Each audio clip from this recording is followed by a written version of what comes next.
19/12/25 வெள்ளி, திருவருகை காலம் 3ஆம் வாரம். இன்றைய புனிதர் புனித நெமேசியூஸ். முதல் வாசகம். சிம்சோனின் பிறப்பு முன்னறிவிக்கப்படுகிறது. நீதி தலைவர்கள் நூலிலிருந்து வாசகம். அதிகாரம் 13, இறைவசனங்கள் 2 முதல் 7, 24 முதல் 25. அந்நாட்களில் சோராவை சார்ந்தவரும் தான் குலத்தவருமான ஒருவர் இருந்தார். அவர் பெயர் மனோவாகு. அவர் மனைவி மலைடியாயிருந்ததால் குழந்தை பெறவில்லை. ஆண்டவரின் தூதர் அப்பெண்ணுக்கு தோன்றி அவரிடம், நீ மலடியாயிருந்ததால் இதுவரை குழந்தை பெற்றெடுக்கவில்லை. ஆனால் இனி நீ கருவுற்று ஒரு மகனை பெற்றெடுப்பாய். இப்பொழுது கவனமாயிரு.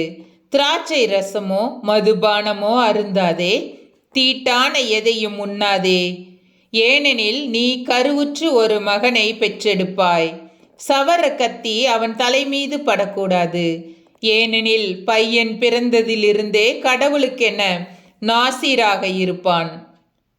அவன் இஸ்ரேல் மக்களை பெலிஸ்தியரின் கையிலிருந்து விடுவிக்க தொடங்குவான் என்றார்.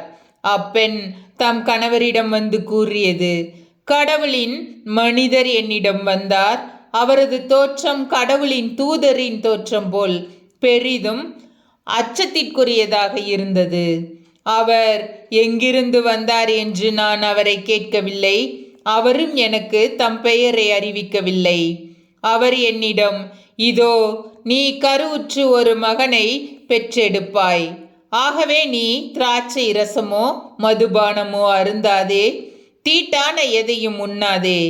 ஏனெனில் பையன் பிறந்த நாள் முதல் இறக்கும் நாள் வரை கடவுளுக்கென நாசீராக இருப்பான் என்றார். அப்பெண் ஒரு மகனை பெற்றெடுத்து அவனுக்கு சிம்சோன் என பெயரிட்டார். பையன் வளர்ந்து பெரியவனானான். ஆண்டவர் அவனுக்கு ஆசி வழங்கினார். சோராவுக்கும் எசுத்தாவேலுக்கும் இடையே அவன் இருக்கும்போதுதான் ஆண்டவரின் ஆவி அவனை தூண்டத் தொடங்கியது. ஆண்டவரின் அருள் வாக்கு. இறைவா, உமக்கு நன்றி.